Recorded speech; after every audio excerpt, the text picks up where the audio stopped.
Once upon a time, in the small vibrant village of Umunze, there lived a young woman named Nancy. Umunze was unlike any other place.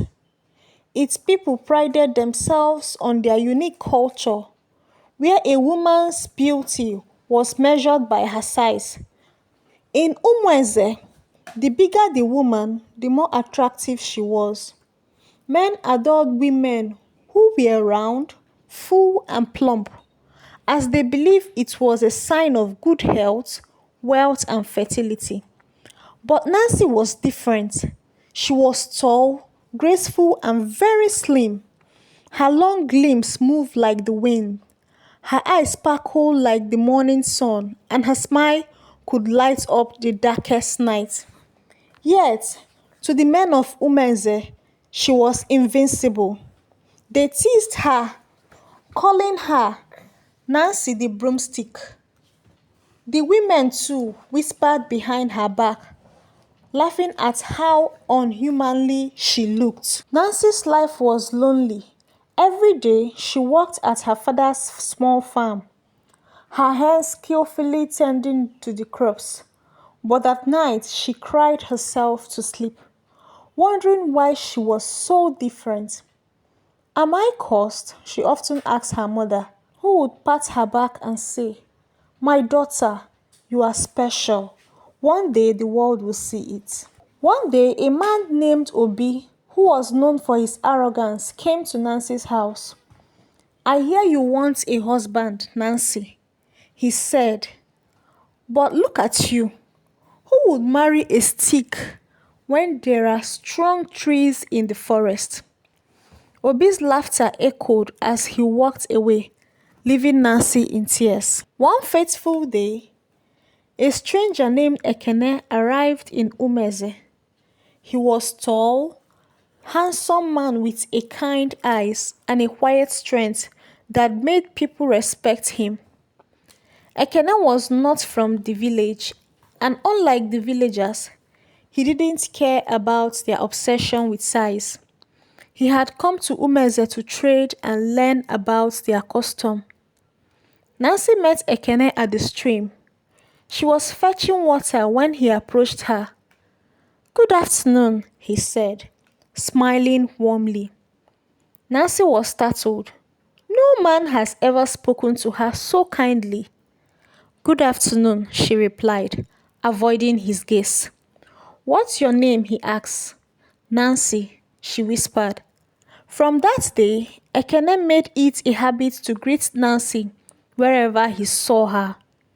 As Ekene began to spend more time with Nancy, the villagers gossiped. What does he see in her? They wondered aloud. The women mocked Nancy even more. Why the men laughed at Ekene, saying he had poor taste. But Ekene didn't care. Ekene noticed how hard Nancy worked and how much she had suffered from the villagers' cruelty.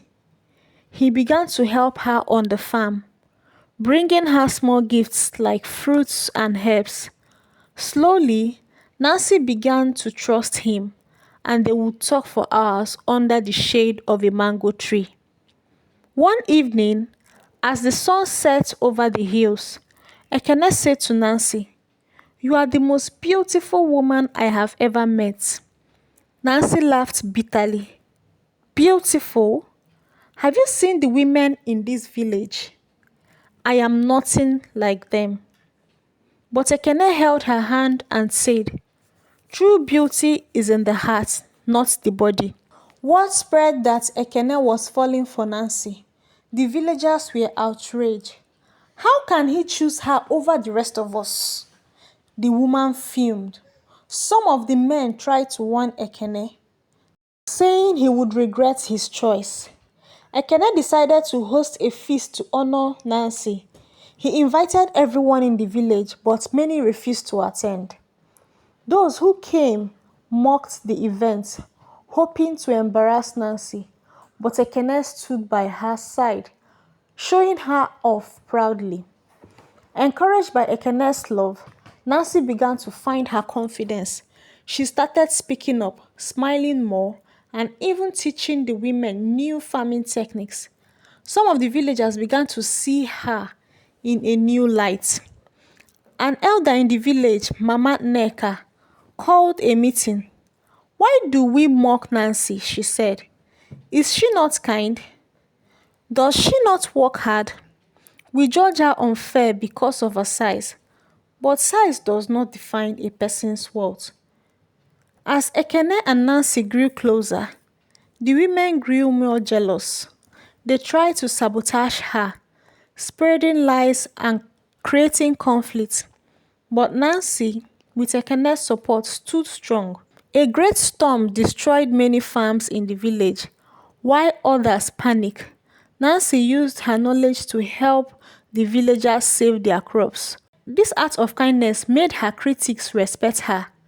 Despite the challenges, Ekene and Nancy's love grew only stronger. They began to dream of building a future together, far from the judgment of the village. Ekene surprised Nancy with a simple yet heartfelt proposal. "You are my treasure," he said, kneeling before her. Nancy, overwhelmed with joy, said yes. Slowly, the villagers began to accept their love. They saw how happy Ekene and Nancy were and realized that true love was not about appearance. Nancy and Ekene's wedding was a simple yet beautiful ceremony. For the first time, Nancy felt truly accepted and loved. The couple moved into a small house at the edge of the village, where they started a new life together. Nancy began teaching young girls that beauty comes in all shapes and sizes. Nancy's story inspired other women in the village to embrace their uniqueness. Slowly, the village's obsession with size began to fade. Nancy and Ekene were blessed with a son, whom they named Chinedu, meaning God's lead. Their love and happiness became an example for others. Nancy never forgot the cruelty she faced, but she chose to forgive. She became known for her kindness, helping anyone in need. The villagers organized a festival to celebrate their newfound unity. Nancy was honored as a symbol of courage and strength. Nancy and Ekene's love story became a legend in Umeze. It taught the villagers that true beauty lies in the heart. The village of Umeze became a place where everyone was valued, regardless of their size or appearance. Nancy and Ekene lived a long and happy life together, surrounded by love and respect. Their story reminded everyone that love has the power to change hearts and transform communities.